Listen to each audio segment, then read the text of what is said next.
那非常欢迎瑟恩牧师、雪伦师母啊，再一次来到我们的这个节目当中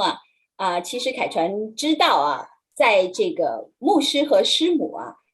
在侍奉的道路上，实际上是不简单的。我们不是凭着个人的意愿，凭着个人的愿望，我想当牧师，我想做师母就可以的哈。这个是真的需要神的呼召，但是神的呼召呢，又是非常奇妙的。是因人而异的，它不是说好像有一定特定的模式，或者说我给你一个哪个单位啊，或者是哪个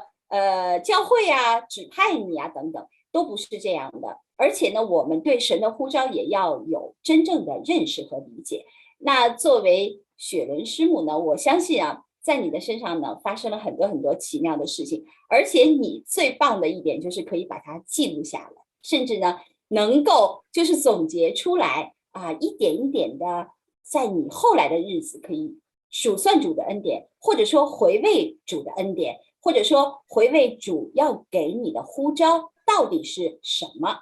这一点要值得我们很多的人来学习和借鉴。所以呢，在下面的这个时间当中呢，我就希望说雪伦师母，你可以把你自己的所记录的点点滴滴，神对你的呼召一点一点的分享给我们的听众朋友们，分享给大家，好不好？这样的话，让我们来知道你的故事。其实呢，是通过你的故事来知道我们怎么样来认识神的呼召，怎么样能够听得懂神来跟我们讲的话以至于我们可以按照他所指引的去走神的道路，好吗？那我想请师母你先开始来跟我们讲一讲你所记录的你的这个被呼召的经历，好吗？好，谢谢凯传我自己每次遇到其他的传道人，我就特别喜欢去跟他们请教听他们不管是信主或是被神呼召的经历基督徒信主是人人都有一个经历见证，但是呢，被呼召就不一定那被呼召的这个过程，我觉得是很奇妙的，就是我会看见神的工作，我会看见神的手，我会看见一个人怎么样放下他原来的所有，然后去顺服跟随然后每次我都觉得哇，好妙就看见怎么样子让人可以降服在神的面前，所以这种见证我特别爱听我自己本来也就有做记录的习惯，我喜欢写日记，我喜欢记录神的恩典，然后或者是我跟神之间互动往来所以这几年下来，我也是看见就是做日记的益处看见做见证的好处，自己在低落的时候有时候忘记初心忘记神恩的时候，回过头来看所以第一个好处做这个系列的好处是我自己因为我记录下来，我会不忘神恩，我也可以提醒自己自己在低落的时候，我回过头来看就很激励我这可以帮助我去保持初心在未来碰到挑战的时候呢，也可以不忘初衷，我觉得这个很重要，挑战很多再来呢，是我觉得我自己的呼召经历跟很多传道人我听下来之后呢，蛮不一样的，就是非典型的挺特殊的到一个程度呢，我一开始并没有搞清楚那个是呼召就这奇怪怎么会这样或那样然后我就半年1年后，我再慢慢搞清楚说，这好像是呼召这是不是呼召那怎么会这样呢那我就因为为了要搞清楚这到底是神是怎么带领，是什么心意，我就做了很多的记录一方面也是给自己印证，因为我觉得神的带领很多时候就像拼图一样一次给你一小块，一次给你一小块，然后你拼多了呢，它才能够逐渐看到一个面貌那就透过现有的来猜测说，这个是不是这个还是那个是往东走还是往西走就这个过程其实是很耗时间的，就是可能要花好几年。在我的 case 有时候那时候给你的讯息我不懂，6、7年之后我才懂，那这个是很长期的，所以神给我们的计划是按着我们的脚步，按着我们能够承受的情况，就慢慢的加给我们我们这个侍奉的这个宽度跟广度我想这也是神的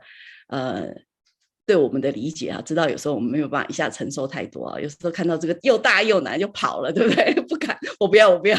啊，有可能是这样。我认为自己这个寻求的过程哈，也许可以帮助其他人少走一点弯路哈，因为我绕了很多圈嘛，就是一边迷惑一边转圈，所以这个过程我觉得也挺有意思的，也是其他人一个参考吧。再来一个原因就是，我觉得对于很多师母而言，因为我的位置哈，所以你说我这个角色有点尴尬哈，就是我先生是侍奉者，照理说我是帮助者，我也是侍奉者。那这个呼召到底是给我跟我先生的，还是给我个人的？好，就是到底是对于师母的一个鼓励，还是给我个人的呼召？就说那一个。我觉得师母都会有一个这个寻找自己定位的过程，究竟我是一个纯粹的师母，还是我也是一个女侍奉者，我也是一个女传道。好，那个过程，我觉得也会碰到，那我有一段这个纠结的过程，有这段寻求清楚的这个过程。我对师母而言哈，就是说侍奉的动机跟力量还有爱心哈，只能从神而来。因为师母跟其他姐妹有点特别的地方，就是很多姐妹愿意侍奉不愿意侍奉，她个人的情况嘛哈，凭着她自己的力量。但是师母有时候可能会被教会要求，就是期望你应该要侍奉，或期望你买一送一，或期望有一些看教会的情况有不同的期望，那这对师母就是个挑战。最后一个就是说，我发现尽管上帝呼召人，还有对我们每一个个别的人的训练方式都不一样哈。我也盼望我自己的经历可以成为别人的借鉴与帮助哈，不要掉进我以前掉进的坑，好，不要绕我以前绕过的弯，也如同呢，我也透过别人做的呼召，或是他被神训练或管教的见证里面得帮助一样。好，这就是我这个今年打算要做的整个见证系列，就是关于神对我个人的呼召、训练，还有神对我的考验的这个系列的的初衷，就为什么我要这样做。提一下，就是神对我的呼召有1、2、3，有4个阶段。第一个阶段就是呼召我成为基督徒，哈，那这个见证我已经做过哈，就是神怎么让我得救见证，好，我已经做过了，连接在这。